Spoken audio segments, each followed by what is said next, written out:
Efésios, capítulo 1, eu vou ler os versículos 13 e 14.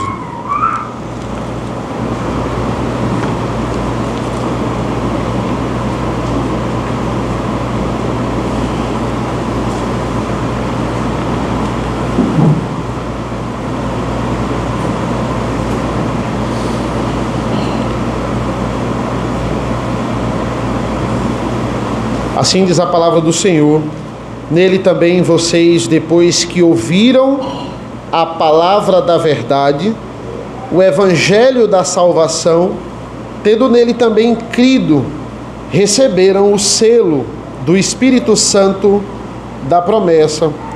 O Espírito é o penhor da nossa herança até o resgate da sua propriedade em louvor da sua glória. Vamos orar. Senhor nosso Deus, nosso Pai, te agradecemos pela leitura da tua palavra, te agradecemos porque chegamos até aqui no culto ao Senhor, nesse momento tão precioso que é a palavra, a pregação da palavra do Senhor. Nos abençoa para que essas verdades sejam claras para a nossa mente, para o nosso coração. É isso que nós pedimos e agradecemos em nome do teu Filho amado Jesus. Amém. Amém. Irmãos, terminando aqui o que eu falei desde o começo, é o maior parágrafo do Novo Testamento, versículos 3 ao 14.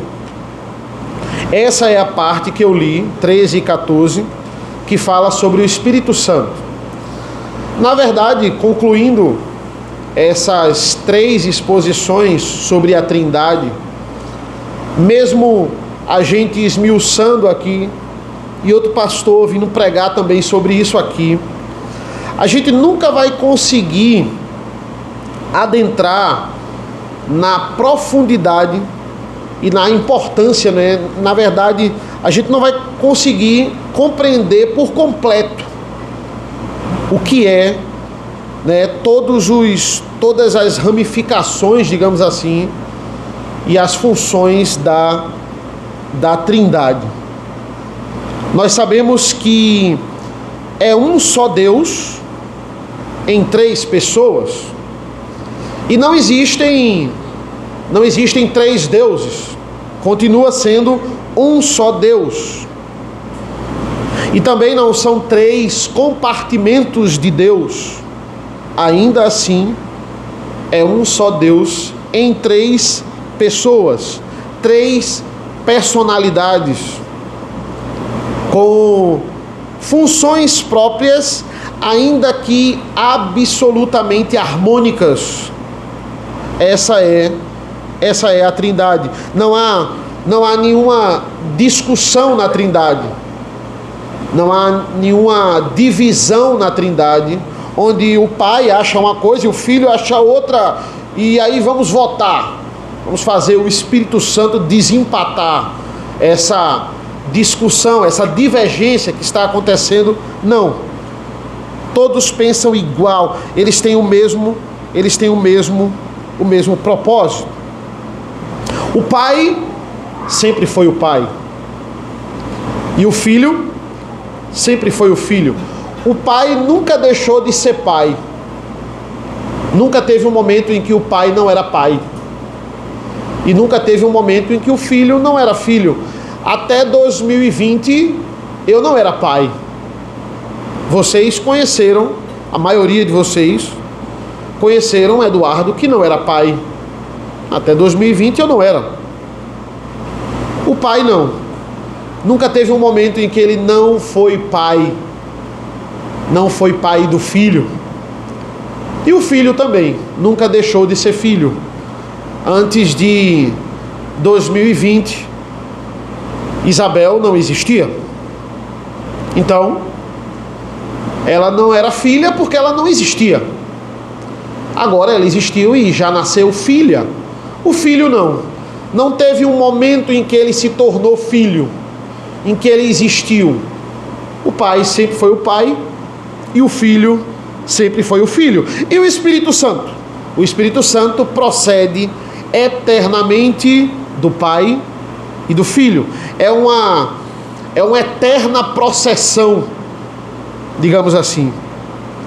Não existe início para eles, nunca existiu e nem existirá fim. Nós vimos no domingo passado até o versículo 12, e o versículo 12 até o versículo 12, onde fala sobre o Filho, ele usa a primeira pessoa do plural, ele usa muito o pronome nós. Por exemplo, versículo 12: a fim de sermos, para o louvor da sua glória, nós, os que de antemão esperamos em Cristo. Nós quem?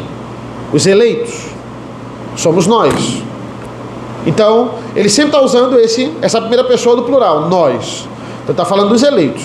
Nós somos os que esperamos em Cristo. Aí, versículo 8. Versículo 8. Que Deus derramou abundantemente sobre nós, em toda a sabedoria e entendimento.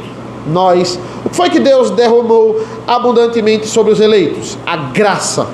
Vimos isso no domingo passado. A doutrina da graça. Nós. Curiosamente, a partir do versículo 13, especificamente no versículo 13, quando ele vai falar do Espírito Santo, ele não usa nós, ele usa vós, que na NA está traduzido por vocês, mas aqui é melhor traduzido por vós. Versículo 13. Nele também, vós. Por quê? Porque ele está falando agora especificamente com os efésios. Ele está falando com os destinatários da carta. Ele está dizendo para os efésios: olha, vocês são eleitos. Vocês também são os eleitos de Deus.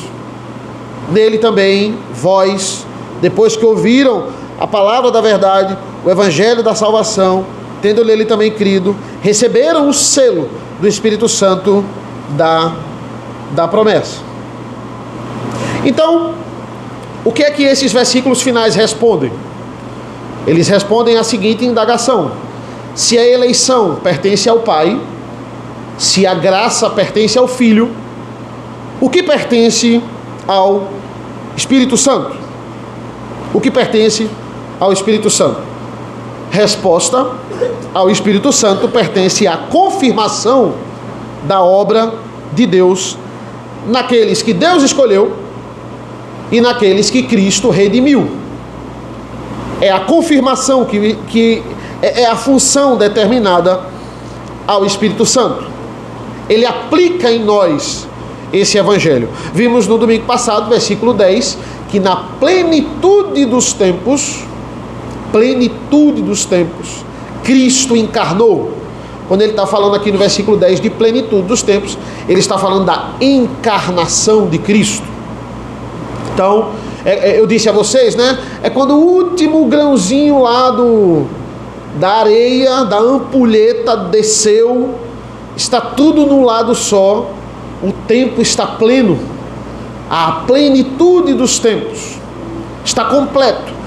O próprio historiador, aquele que é ateu, ele vai considerar isso, ele vai dividir o tempo, mesmo que não acreditando que Jesus é o Filho de Deus, ele, no final das contas, resolve dividir o tempo a partir do nascimento de Cristo.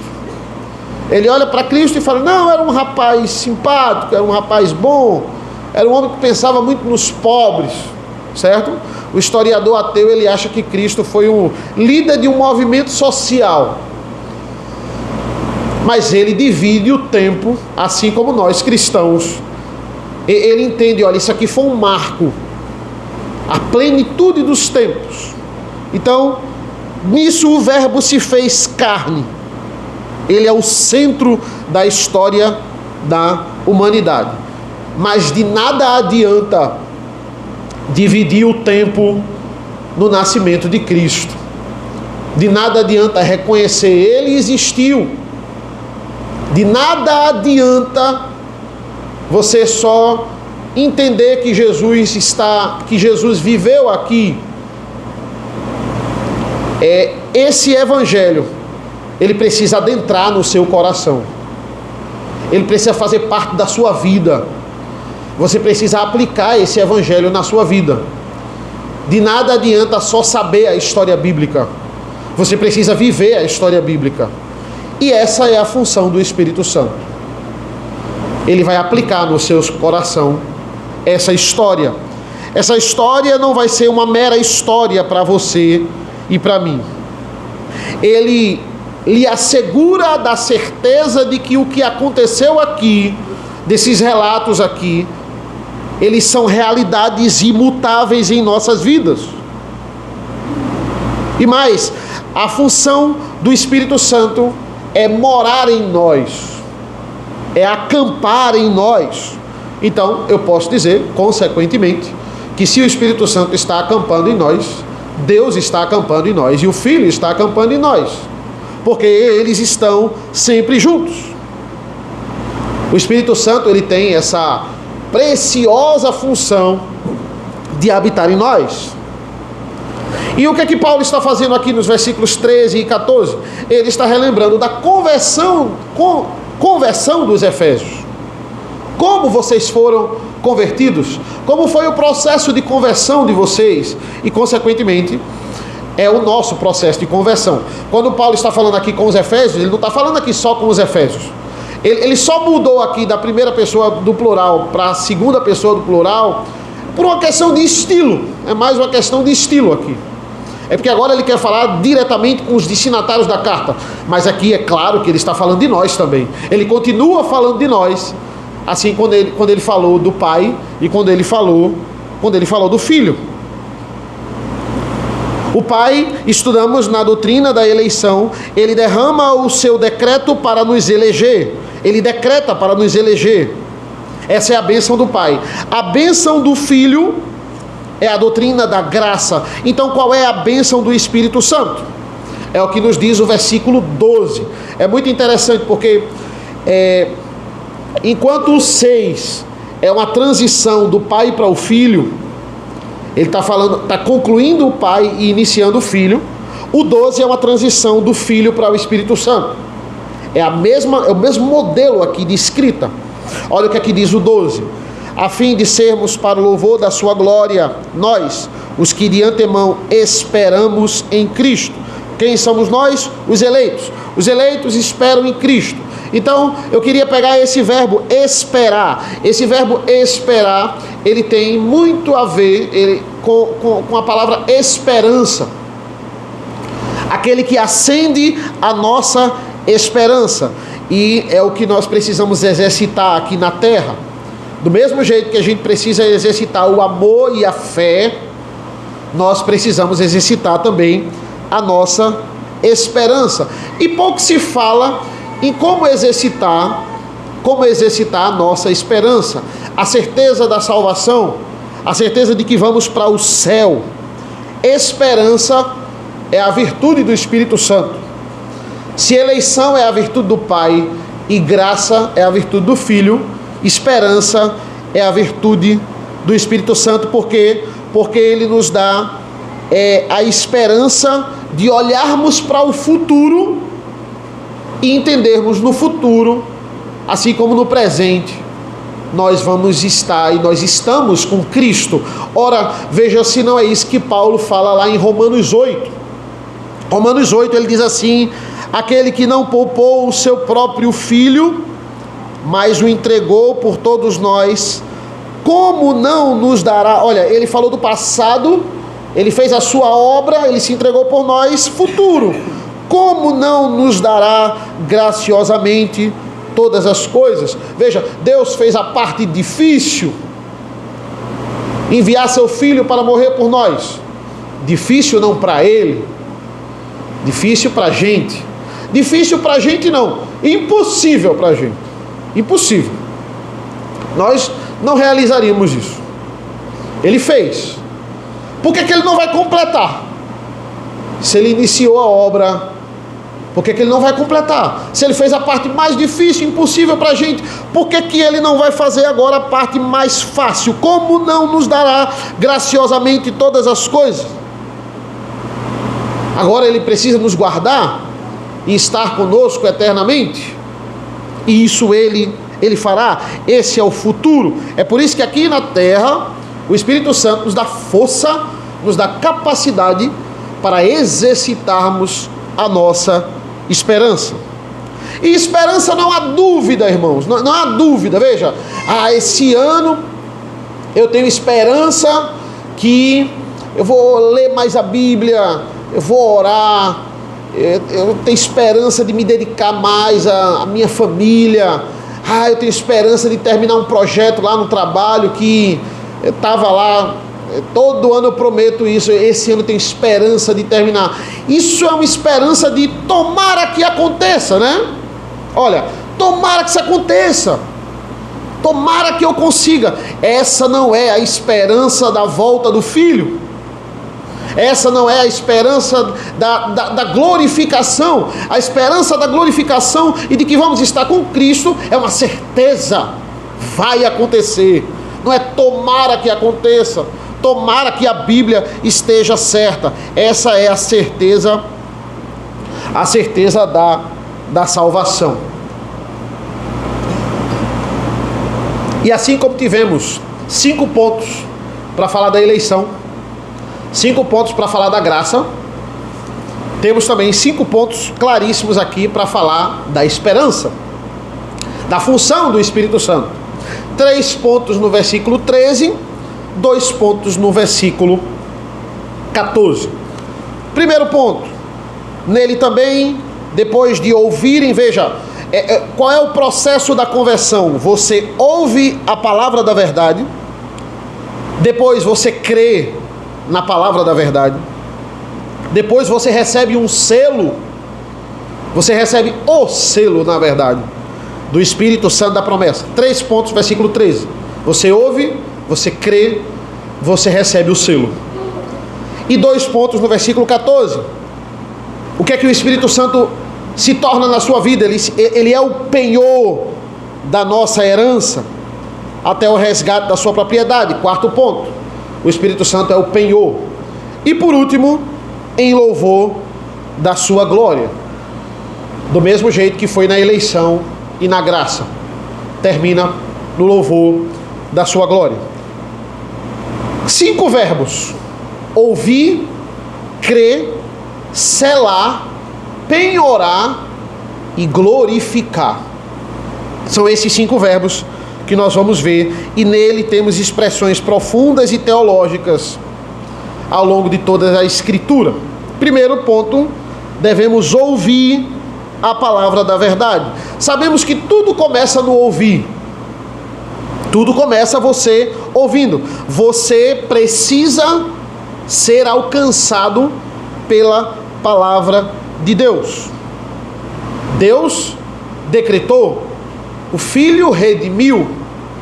Mas se você não ouvir essa história, se você não ouvir o Evangelho e começar a praticar ele, de nada adianta, você não será salvo. Jesus diz: quem tem ouvidos para ouvir, ouça o que o Espírito diz às igrejas. Mas todos nós temos ouvidos. Por que todos não ouvem? Como assim? Deus deu 2 ouvidos para cada um. Mesmo aqueles que têm alguma deficiência não conseguem ouvir. Eles têm formas de se comunicar. Eles têm a capacidade de alguma forma, eles se comunicar. Se todos têm ouvido, por que todos não ouvem? Porque não são todos que têm os ouvidos específicos para ouvir essas maravilhosas verdades. Todos têm ouvidos, mas é preciso ser dado a vocês novos ouvidos. É isso que a palavra diz quando nós temos que escutar, temos que ouvir a palavra da verdade. Nem todos têm os ouvidos abertos, nem todos têm os ouvidos capacitados, atentos. A maioria é surdo quanto ao Evangelho. Então, qual é a primeira coisa que o Espírito Santo tem que fazer na minha e na sua vida? Ele precisa lhe dar ouvidos adaptados. Ele precisa iluminar você para entender essa verdade. Veja como isso não é claro. Eu peço aos irmãos, acho que vai ser o único texto que eu vou pedir para a igreja abrir. Por favor, abra aí em Romanos 10, versículo 8. Olha o que Paulo vai dizer lá. Versículos 8 e 9. Depois que eu ler, você deixa lá, porque a gente ainda vai ver outros versículos. Romanos 10, 8 e 9.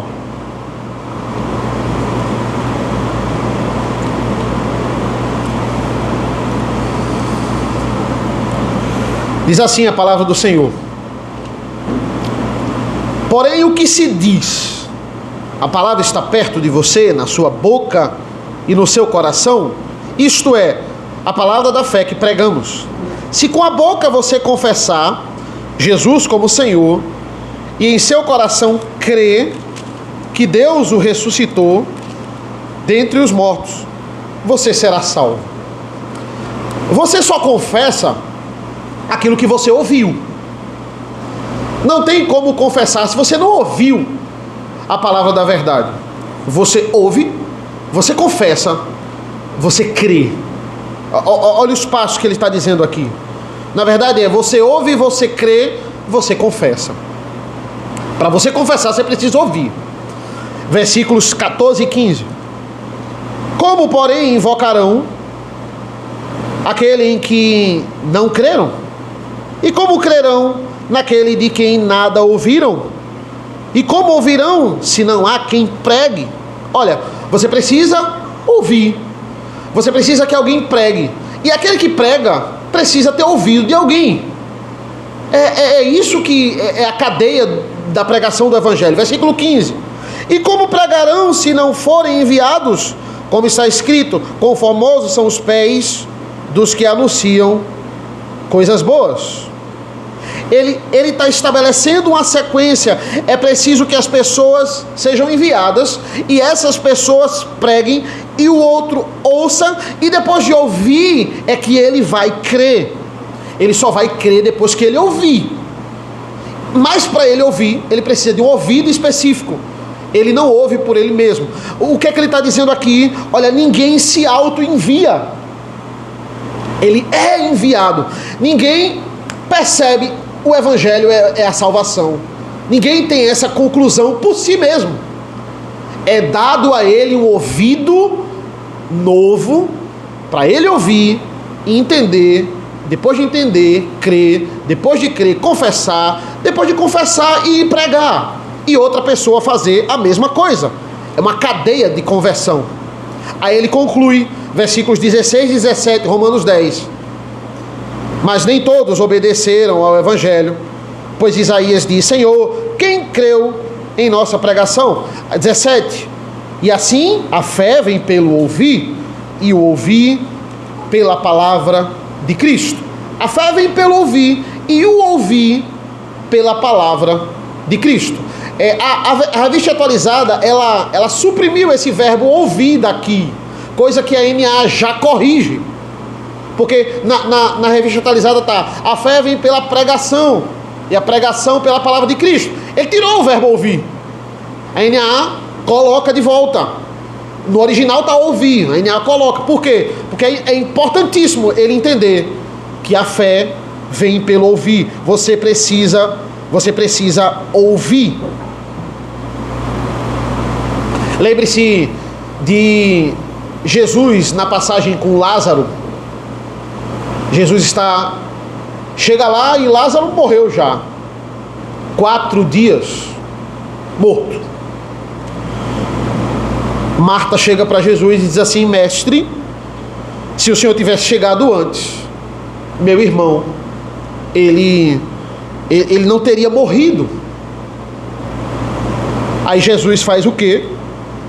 Jesus vai até o túmulo de Lázaro e Jesus literalmente ele fala com o morto. Ele literalmente vai falar com o morto. Mas quem está morto não consegue ouvir. Quem está morto, veja, o ouvido de quem está morto não funciona mais. Como? Como ele poderia ouvir? Jesus é a palavra. Vimos isso no sermão passado. Ele é o verbo que se fez carne. Vimos no sermão passado que ele é a palavra criadora, ele é a palavra reveladora e ele é a palavra redentora. Então, quando Jesus ele dá uma ordem, vai o poder junto com a ordem. É assim que acontece. Jesus fala, haja luz, e o que é que acontece? Vai o poder junto com a palavra para que existisse luz. É assim que acontece.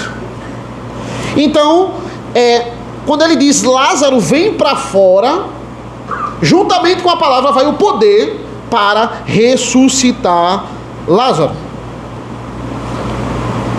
Romanos 10, 17.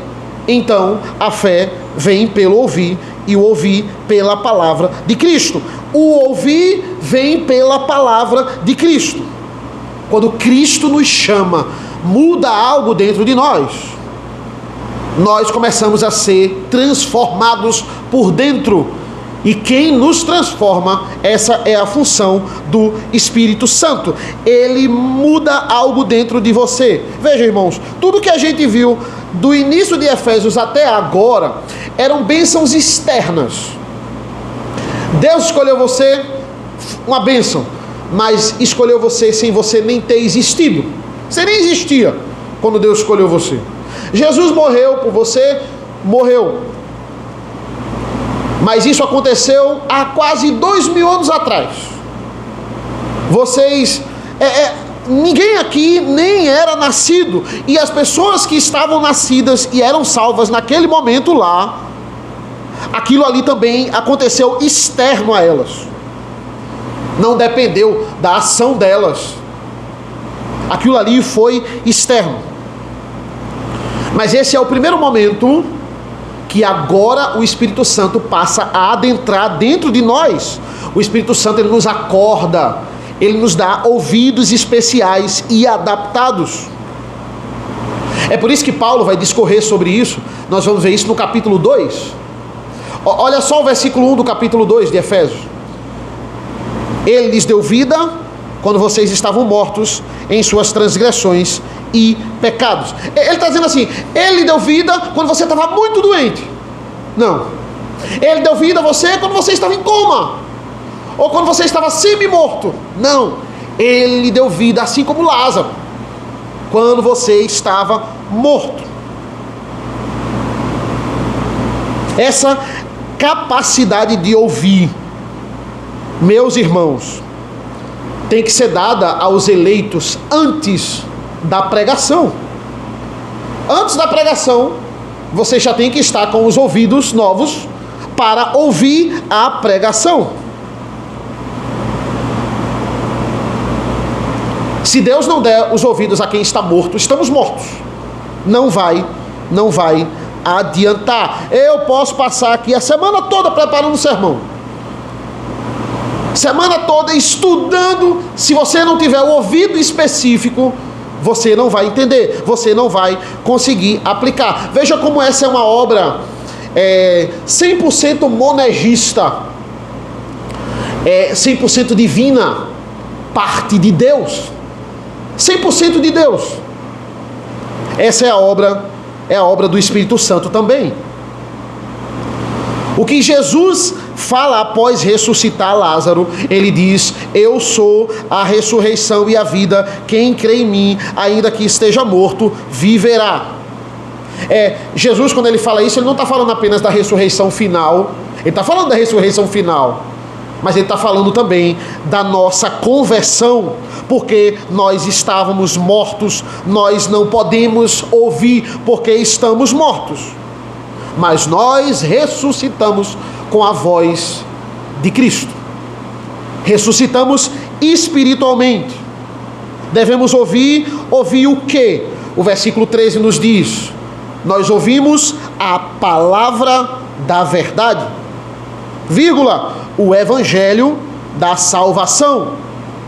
Vimos a palavra da verdade e o evangelho da salvação. É a boa notícia. Passamos o ano aí de 2025, todos falando essa boa notícia. E se Deus quiser, vamos passar 2026 também falando essa boa notícia. E esmiuçando essa boa notícia de forma mais profunda. Deus nos dando essa capacidade. Como é bom saber que estamos salvos, que o Pai decretou, que o Filho executou essa obra e que o Espírito Santo aplica ela em nós. A gente acha que a vida espiritual começa a partir da fé. Começa quando você agora tem fé. Não. Antes da fé, você precisa receber a vida. Você estava morto, você precisa ser ressuscitado. Então, antes da fé, você precisa ser regenerado. A fé já é a expressão dessa vida. A fé já é a consequência desse ouvido novo que agora você recebeu para ouvir o Evangelho. A pessoa crê, já é a segunda obra do Espírito Santo na vida dela, porque muito antes ele lhe capacitou, ele lhe iluminou para entender esse Evangelho e crer e ter fé. É uma sucessão lógica. Geralmente acontece tudo no mesmo tempo. Tudo ao mesmo tempo. A pessoa entra aqui morta. Ela entra morta. O Espírito Santo vai lhe dar o ouvido. Ela ouve, ela crê. O Espírito Santo passa a habitar nela e agora ele é o selo e ele é o penhor da vida dela. Essas coisas elas são lógicas, é uma sucessão lógica, mas ela não é necessariamente, digamos que cronológica. Você não recebe o ouvido, depois de 2 meses você ouve o Evangelho para crer, aí depois de 2 meses você é batizado com o Espírito Santo, ele passa a habitar em você. Não, isso acontece ao mesmo tempo, digamos assim, mas uma coisa acontece atrás da outra. Uma coisa acontece atrás da outra. Segundo ponto, você precisa crer. É a sucessão lógica aqui, né? Você ouve e depois você crê, como ele vai dizer aqui no versículo 13, tendo nele também crido. Agora estamos, digamos que no campo visível, no campo da experiência. Até o primeiro ponto, a obra aqui é 100% monergista, mas eu lembro de uma expressão que tinha na Assembleia. Os irmãos diziam assim, quando uma pessoa ela vinha para o Evangelho de uma forma muito dura, por circunstâncias muito complicadas, aí um irmão olhava para o outro e dizia assim, esse aí não veio pelo amor não, ele veio pela dor, né?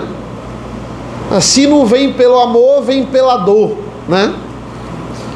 Muitas pessoas diziam isso. E veja, não é verdade isso, todo mundo vem pelo amor. A gente falou sobre isso quando falou do Pai.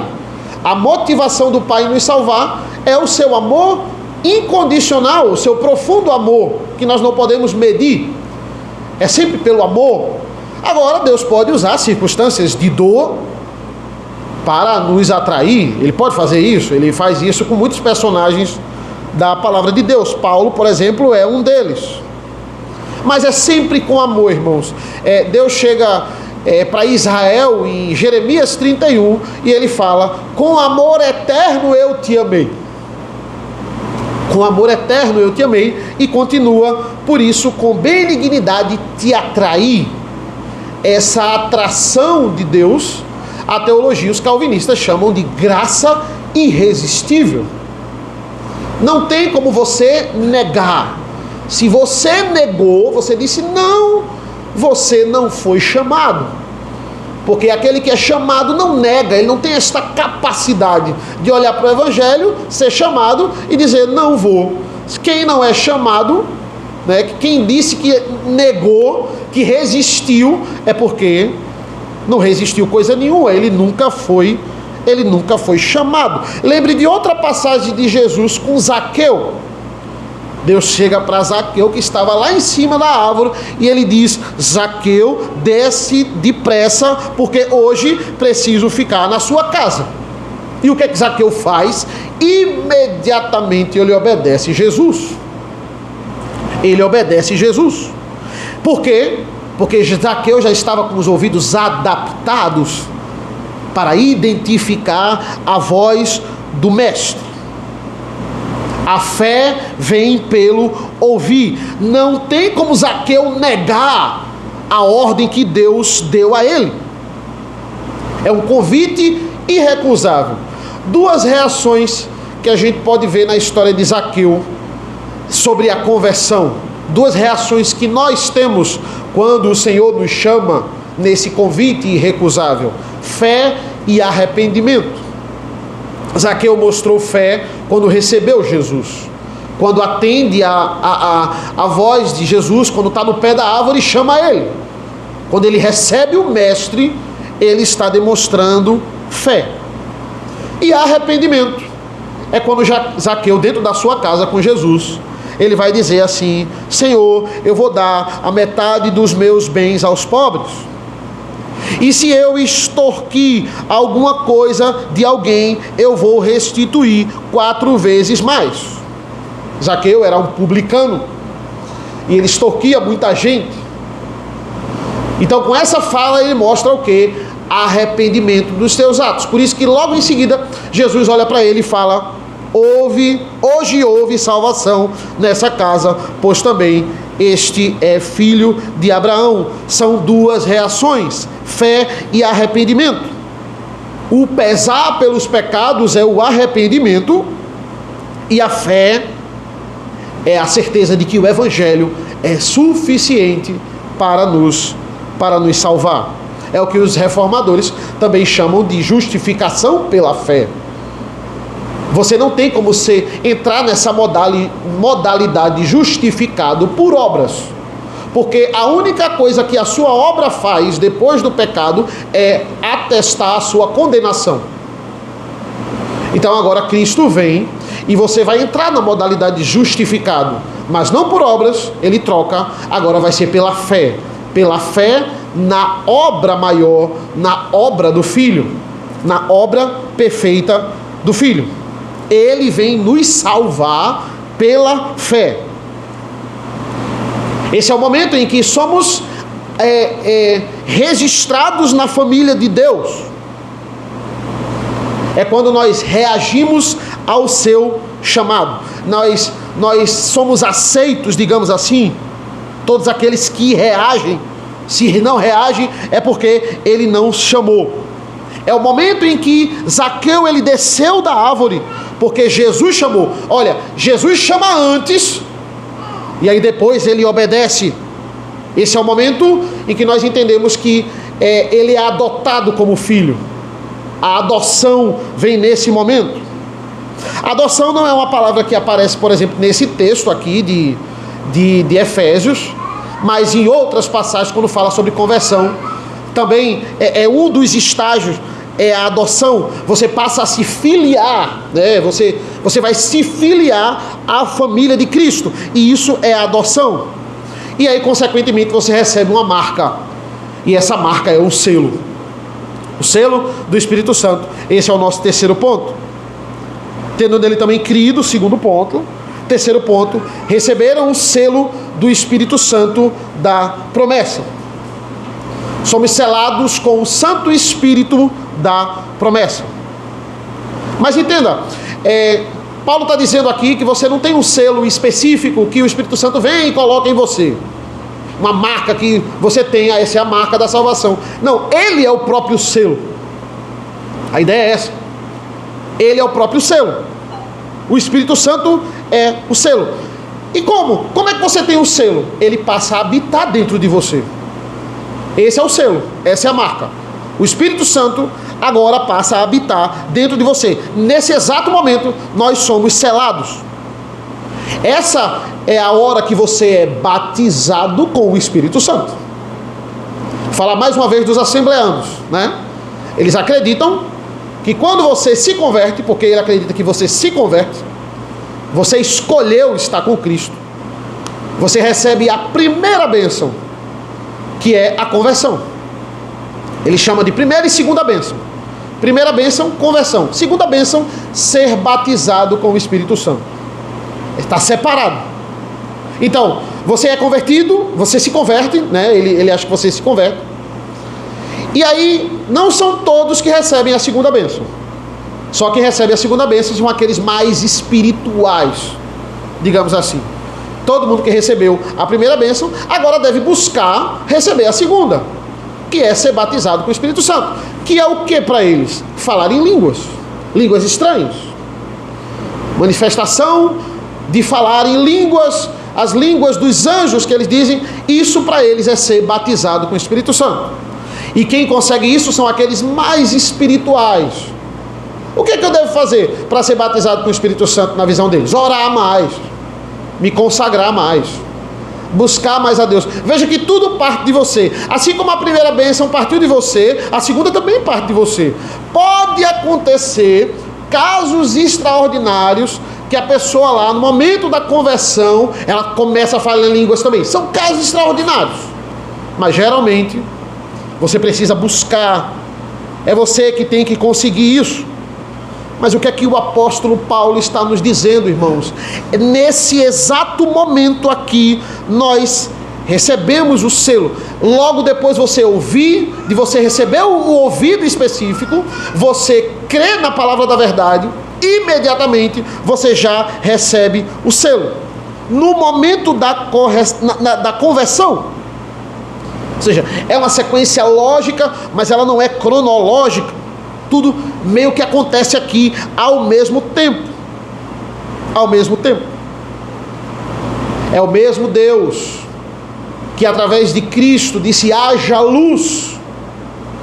Ele fez resplandecer a luz em nós. Não é isso que Paulo fala lá em 2 Coríntios 4. Ele vai dizer assim: das trevas resplandece a luz.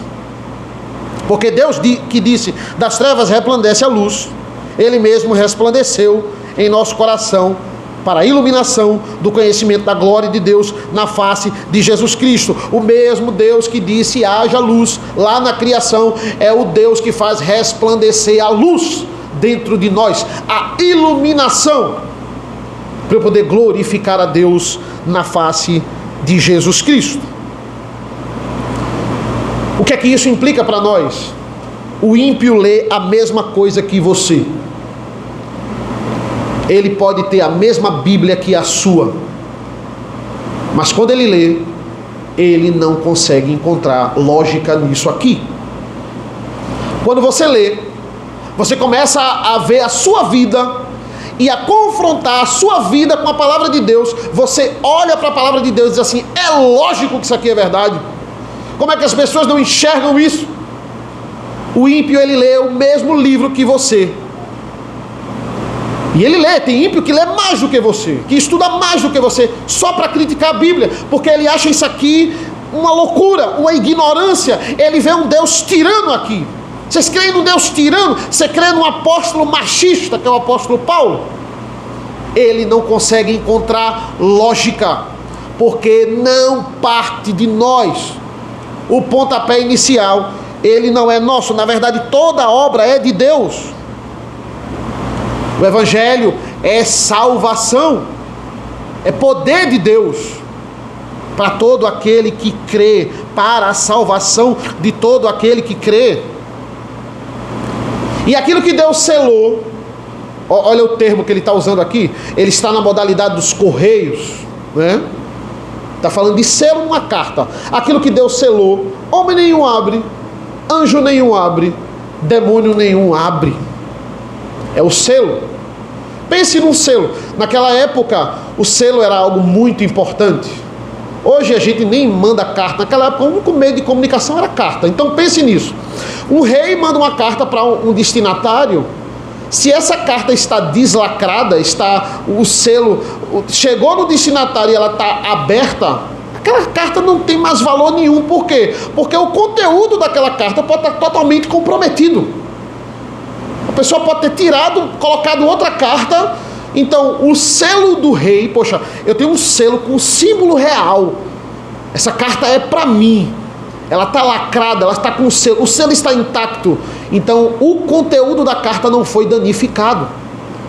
Então, tinha cores de selo, cor para carta, selo para carta longe, para carta perto. Isso era muito importante. Então, Paulo, ele se apropria dessa linguagem para dizer assim: olha, a sua alma está selada. E que selo é esse? É o Espírito Santo. Ou seja, o conteúdo da sua alma não pode ser comprometido a ponto de você agora ir para o inferno. Não pode.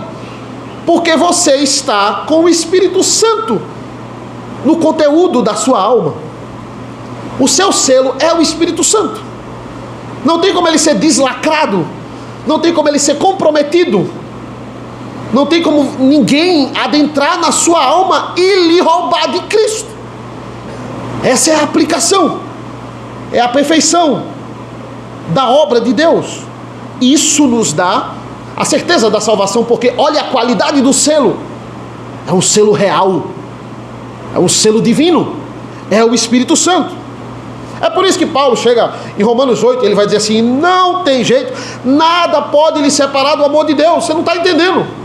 Nada pode, nem a morte, nem a vida, nem anjo nenhum, nem coisa do presente, nem aquilo que vai acontecer, nem altura, nem profundidade, nem qualquer outra criatura. Veja, nós somos criatura de Deus.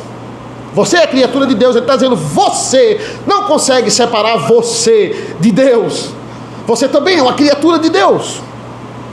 Nada pode nos separar do amor eterno, do amor eletivo de Deus que está em Cristo Jesus. Você ouve, você crê e você é selado pelo Espírito Santo. Todas essas coisas acontecem na vida do eleito. Se não acontece é porque a pessoa não é eleita. Você precisa se arrepender e crer, justificado e adotado como filho. E aí depois você recebe o selo. Você ouve, você crê, você é justificado, você é adotado e você é selado pelo Espírito Santo. Penúltimo ponto: a salvação é imperdível. Versículo 14: o Espírito é o penhor da nossa herança até o resgate da sua propriedade. Ele é o penhor. Ele agora sai da modalidade do correio para a modalidade agora de propriedade de terra. Ele saiu da modalidade do selo e agora ele vai falar de penhor. Pense nisso, né? O que é o penhor? O penhor é a garantia. O banco, ele vai penhorar os seus bens porque você não pagou a dívida. O banco vai pegar alguma coisa que é sua como garantia do mesmo valor para cobrir a dívida e não sair no prejuízo. É isso que significa penhorar. É a garantia. Ou seja, qual é a garantia que eu tenho de que Cristo irá voltar para resgatar a sua herança? Porque nós vimos no domingo passado, não apenas vamos receber uma herança, nós somos a herança do Filho. Quando é que Cristo vem para resgatar a sua herança? Como é que eu sei qual é a garantia que eu tenho? A garantia é o Espírito Santo. Ele é o nosso penhor, a Bíblia está dizendo. Ele é a nossa garantia. O próprio Deus resolveu nos dar uma garantia. Na sua graça, Ele resolveu nos dar uma garantia. A garantia é dizendo assim: olha, o pagamento final vai ser realizado. Eu não digo nem pagamento, né? Porque o pagamento já foi realizado. Deus, ele vem sacar a sua herança. A garantia de que Deus vem pegar a sua herança, sacar a sua herança, usando os termos econômicos de Paulo aqui, é o Espírito Santo. Pense em Abraão, irmãos. Abraão era um homem rico, tinha muitos bens, muitas posses, mas ele chega para Jesus em Gênesis 15 e diz: Senhor, é um servo que vai herdar tudo que eu tenho. Um servo bom, um servo fiel, mas ainda não, ele não é sangue do meu sangue. É um servo que vai herdar tudo que eu tenho. É aquele momento que Deus tira ele da tenda, sai da tua tenda, conta as estrelas do céu, você não pode contar, assim vai ser a sua descendência. E o que é que Abraão pede em Gênesis 15, 8? Ele pede uma garantia a Deus. Mas qual é a garantia de que essas promessas vão se cumprir? Ele pede uma garantia. Então Deus diz: você quer uma garantia? Você quer um contrato? Tudo ali era feito por meio de contrato. Mas como é que é um contrato? Um contrato tem o que eu tenho que fazer, o que é que o outro tem que fazer, e depois a gente assina. Eu assino e a outra pessoa assina. E autentica, né? E reconhece firma. Faz tudo isso. Então Deus faz um contrato. Ele diz: pega 3 animais, um grande, um de médio porte e um de pequeno porte. Você vai matar, partir em 2 partes. Bota uma parte dos 3 de um lado, outra parte dos 3 no outro, e a gente vai fazer um caminho aqui. E aí, no contrato, obviamente, os dois tinham que passar por esse caminho. Eles tinham que assinar esse contrato. Mas o que é que acontece? Abraão dorme em Gênesis 15. Ele dorme. E aí só Deus passa. Só Deus assina esse contrato. Por quê? Porque, claro, Deus sabe que Abraão não tem condições de cumprir esse contrato. A garantia de que Deus iria cumprir essa promessa na vida de Abraão é a assinatura dele no contrato. É Deus dizendo assim: eu honro a minha palavra. Jesus foi à cruz porque Deus passou sozinho nesse caminho, no meio dos pedaços, e aquilo ali foi um juramento de automaldição. É Ele pagando a nossa dívida do contrato, porque não temos a capacidade de cumprir a nossa parte. Ou seja, Deus nos dá um penhor, Ele nos dá uma garantia, e o Espírito Santo é o selo e é o penhor. É isso que o versículo aqui está dizendo. Ele habita em nós, essa é a garantia. Imagina, irmãos, será que a gente tem como perder isso? Esses versículos é para a gente entender a profundidade desse plano da salvação. Eu tenho uma dívida, mas o penhor que é me dado é imensuravelmente mais valioso do que a dívida. O penhor é o próprio Espírito Santo. A pessoa não tem como perder a salvação. E quem perde a certeza da salvação, quem ainda tem dúvidas, por que isso é um pecado, não está entendendo a beleza da graça, a profundidade dessa obra. Por quê? Porque a falta de certeza faz você desconfiar da garantia que Deus deu. Faz você desconfiar de quão valioso é o Espírito Santo, o penhor da nossa salvação. É como se a gente estivesse achando que o penhor não é tão valioso assim, que a dívida é maior que o penhor. Olha, o senhor deu essa dívida, mas eu acho que a dívida é maior. Como pode? Pense nisso, em termos econômicos. Se você não paga uma dívida ao banco, você vai perder o carro, você vai perder a casa, porque o banco vai lá e vai tentar penhorar as suas coisas. Se Deus não consegue pagar essa dívida, é como se ele perdesse o Espírito Santo. Imagina isso. Deus, a dívida é maior que o Espírito Santo, então, consequentemente, ele vai perder o Espírito Santo. E eu não imagino Deus perdendo o Espírito Santo, irmão. Imagine Deus perdendo o Espírito Santo. Deus não pode perder o seu Espírito. É impossível. Não tem como Deus perder o seu Espírito. O penhor é muito maior do que a dívida. E a dívida já foi paga. Ele é a nossa garantia. Por último, em louvor da sua glória.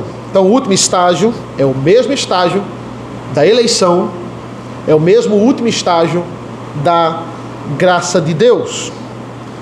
Estamos selados, a dívida, além de paga, ela está penhorada com o Espírito Santo, e vamos para a glória. É isso que nós concluímos. Não existe outro lugar possível para nós. Não existe possibilidade de inferno para nós. Não existe. A obra está paga e ela está penhorada, e recebemos o selo, que é a habitação do Espírito Santo. Assim nós terminamos, irmãos, o que nós chamamos do maior parágrafo do Novo Testamento. E essas são apenas as 3 primeiras bênçãos que Paulo está falando nessa carta. Ele vai falar de muitas outras, mas é claro que essas são as 3 principais. O que eu acabei de pregar para vocês, nesse sermão e nos 2 anteriores, é a base da teologia reformada. É a trilogia, digamos assim, da teologia reformada. A obra da Trindade, cada um na sua função: eleição, graça e esperança. Decretada pelo Pai a eleição, executada pelo Filho, nos derramando abundantemente a graça e pela graça, e a aplicação da obra. através do Espírito Santo. Vamos orar.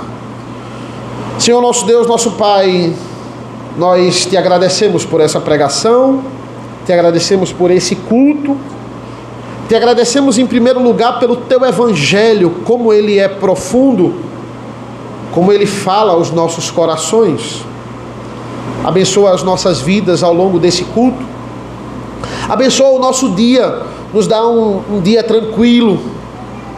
Te agradecemos pelas pessoas que estão aqui e podem ouvir essa palavra.